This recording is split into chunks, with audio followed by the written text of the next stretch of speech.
Hey everybody, hello and welcome back to our channel Info Island, and also welcoming you guys to our daily current affairs segment where we bring you the latest news from all around the corners of the world. So guys, as you're aware, it's 23rd of June 2023 today, and we have got all the important current affairs news that were in the highlights recently and made it to today's update. As you guys must be aware by now that I'm your host and your dost Jyoti, and today we'll be discussing the top news stories, covering all important things in today's video. So let's quickly get into the video and look for the top stories for today that we have brought up for you guys in order to help you in your daily preparation of the competitive exams that you are aspiring for. So yes, without any further ado, let's get started. So guys, the question number one for today's update, we have which is the first AIIMS to receive NABH accreditation? And the options are option A, AIIMS New Delhi, option B, AIIMS Nagpur, option C, AIIMS Madurai, or is it the option D, AIIMS Jodhpur?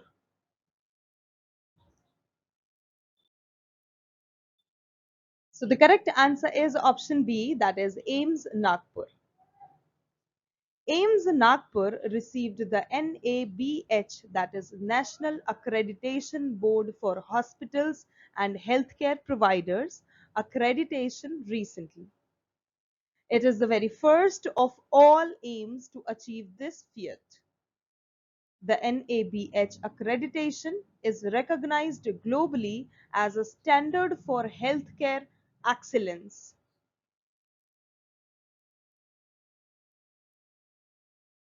Next up, we have question number 2. Which of the following union ministry is implementing Vigyan Jyoti Initiative? And the options are option A, Ministry of Education, option B, Ministry of Science and Technology, option C, Ministry of Electronics and IT, or is it the option D, that is Ministry of Power?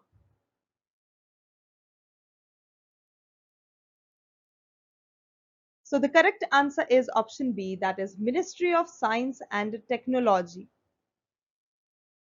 The Vigyan Jyoti is a unique week-long program which is launched by the Department of Science and Technology to address the underrepresentation of women in different fields of science, technology, engineering, and mathematics.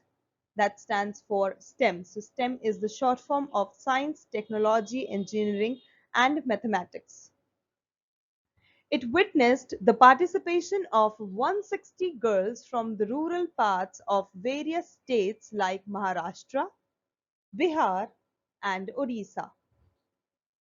Since its launch back in the year, that happened like back in the year 2020, only 30,451 girl students of class 9th to class 12th inclining towards STEM, that is science, technology, engineering, and mathematics for higher studies enrolled in this particular initiative. Next, we have question number 3. Which of the following country hosted the Shangri-La Dialogue in 2023? Where the options are option A, Malaysia, option B, Singapore, option C, China, or is it the option D, South Korea?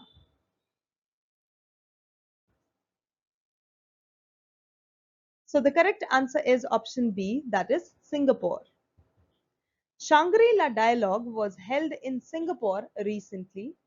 It is organized by the International Institute for Strategic Studies, that is IISS, and participated by a total of 41 countries. During this conference, Germany's defense minister recently announced that the country will be sending 2 warships to the Indo-Pacific in the year 2024? Next up, we have question number 4. What is the name of the portal launched for monitoring the implementation of centrally sponsored schemes of Justice Ministry? And the options are option A, Nyay Vikas Portal, option B, Info Vikas Portal, option C, CSS Monitor Portal, or is it the option D, that is Bharat Scheme Portal?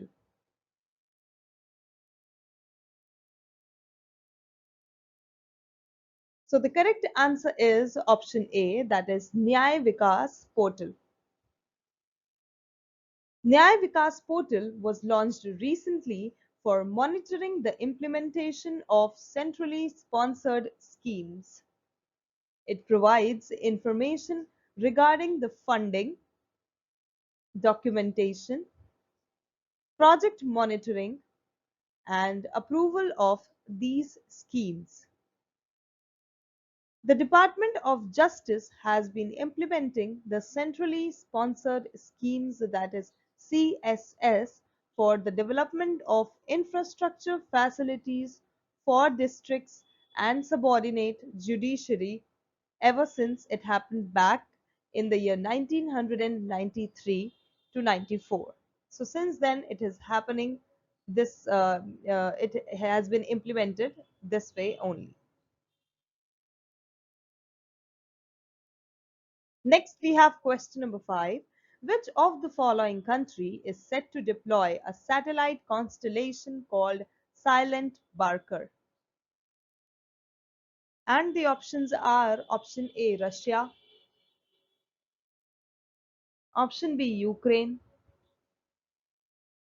option C, USA, or is it the option D, China? So the correct answer is option C, that is the United States of America or USA. The US Space Force is preparing to deploy a satellite constellation called Silent Barker in order to monitor Chinese or Russian space vehicles capable of harming orbiting objects.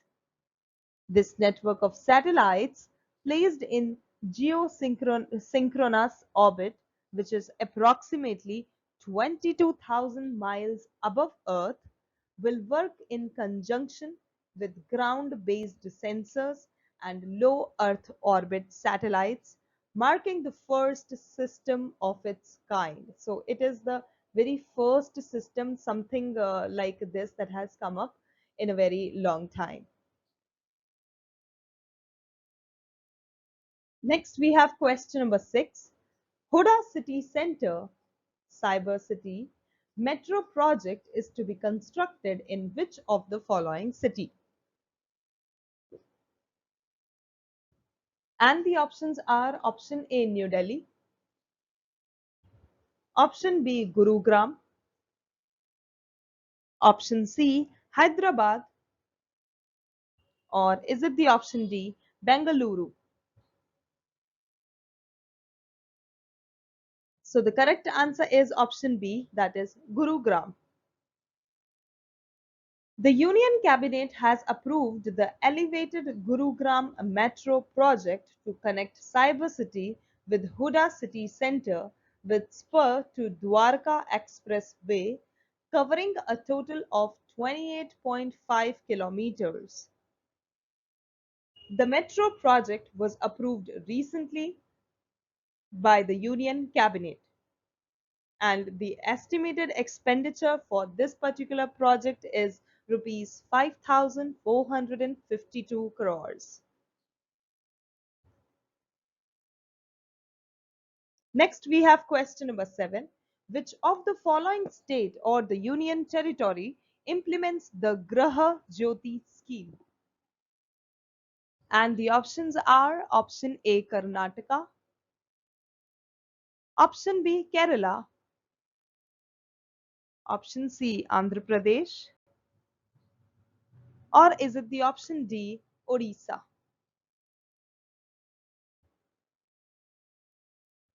So the correct answer is option A, Karnataka. Karnataka state government clarified the guidelines of Gruha Jyoti, under which 200 units of free power will be introduced. Those seeking free power under Gruha Jyoti Yojana should enroll themselves through the Seva Sindhu portal of the state government.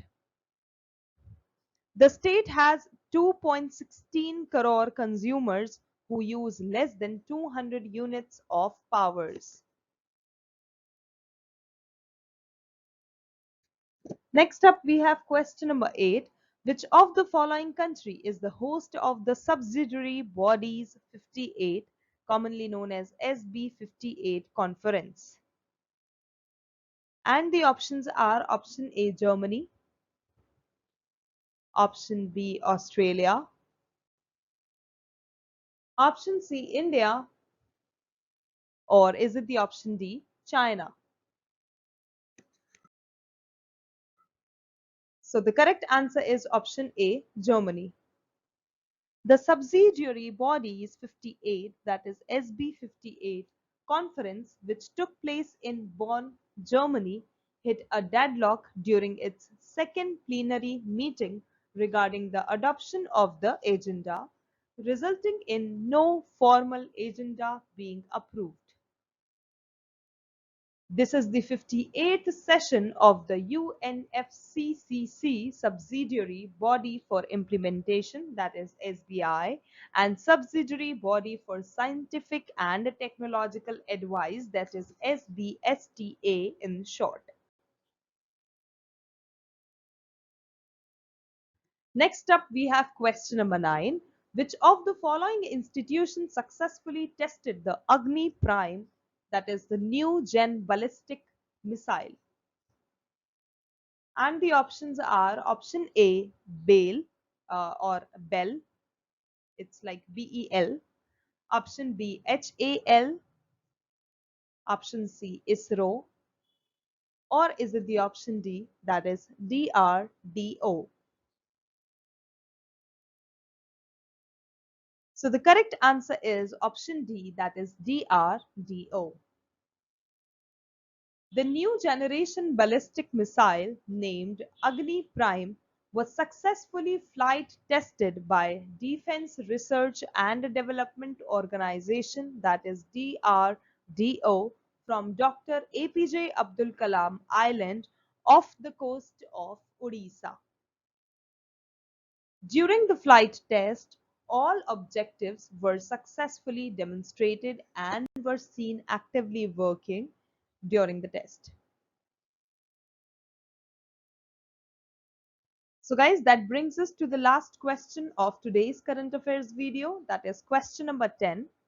Power Ministry has asked which of the following institution to initiate the process of coupling multiple power exchanges?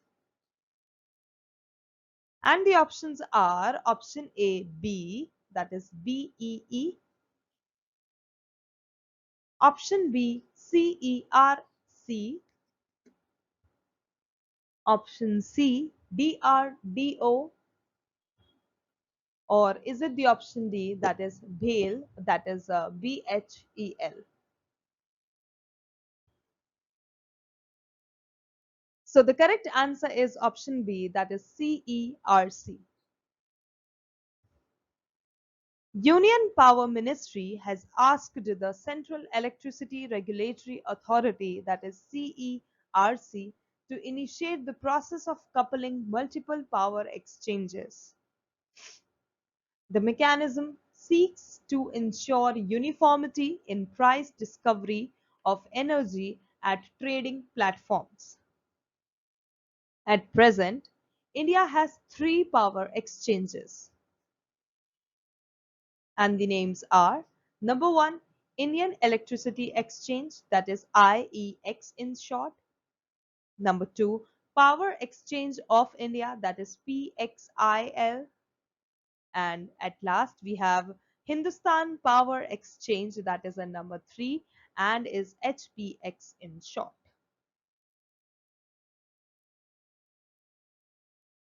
So guys, here we have shared some of the abbreviations that we saw recently in the previously shared questions in this video.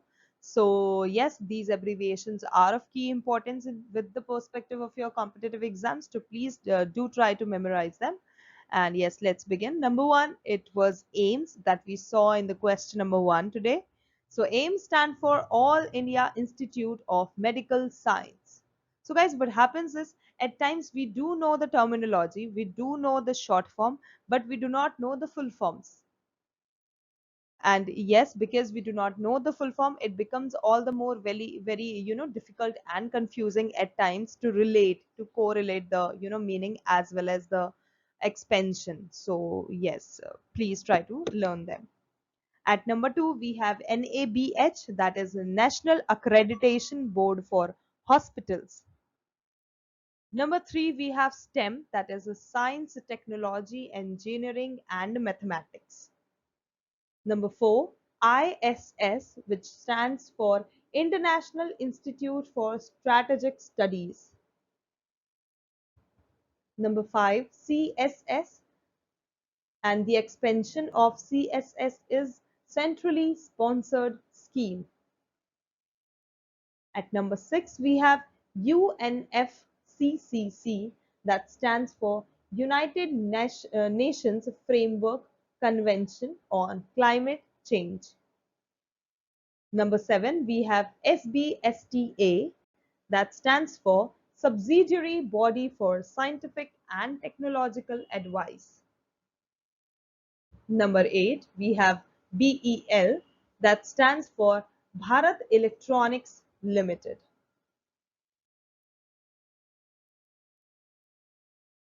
Next, at number 9 in the list, we have HAL, that is Hindustan Aeronautics Limited. Next, at number 10, we have ISRO, that stands for Indian Space Research Organization. And guys, there is a full detailed video of Indian Space Research Organization, that is ISRO, and covering some of the important topics from DRDO also. We have prepared that particular video of ISRO differently and is available on our channel Info Island. So if you guys are interested, please do watch that video also, as it is of keen importance for your examinations. Okay, so coming back to the abbreviations, at number 11, we have DRDO, that stands for Defense Research and Development Organization. Number 12, at number 12, it's B, that stands for Bureau of Energy Efficiency. Number 13, that is CERC, that stands for Central Electricity Regulatory Commission. Number 14, we have BHEL, that stands for Bharat Heavy Electricals Limited. Number 15, it's IEX, that stands for Indian Electricity Exchange. And at last, at number 16, we have HPX, that is Hindustan Power Exchange. So guys, these were some of the important abbreviations related to today's current affairs questions. So please learn them. Okay guys, so that's it for today's updates on daily current affairs roundup. If you found this information useful and informative, please subscribe to our channel for more such daily news updates, as we do come up with the current affairs almost daily on our channel Info Island. And also don't forget to leave a comment down below in the comment section with your thoughts on today's stories. And also, if you have any news tips, any stories, any suggestions, or any recommendations that you would like us to cover on our channel, then feel free to leave them in the comment section down below. And we would be very glad to know that you have some of those topics, and we would definitely come up with a video on the topic that you guys would want us to prepare. So yes, that's it. Thank you so much for watching, and we will see you soon again tomorrow with more current affairs news. Until then, let's keep sharing, keep learning, and keep supporting each other. And also, do not forget to like, share, and comment, and subscribe to our channel Info Island, and also press the bell icon given next to the subscribe button, so as whenever we come up with a new video, you guys are notified about it, and yes, you do not miss any of the update related to our channel. So yes, that's it. Thank you so much. All the very best to all the candidates.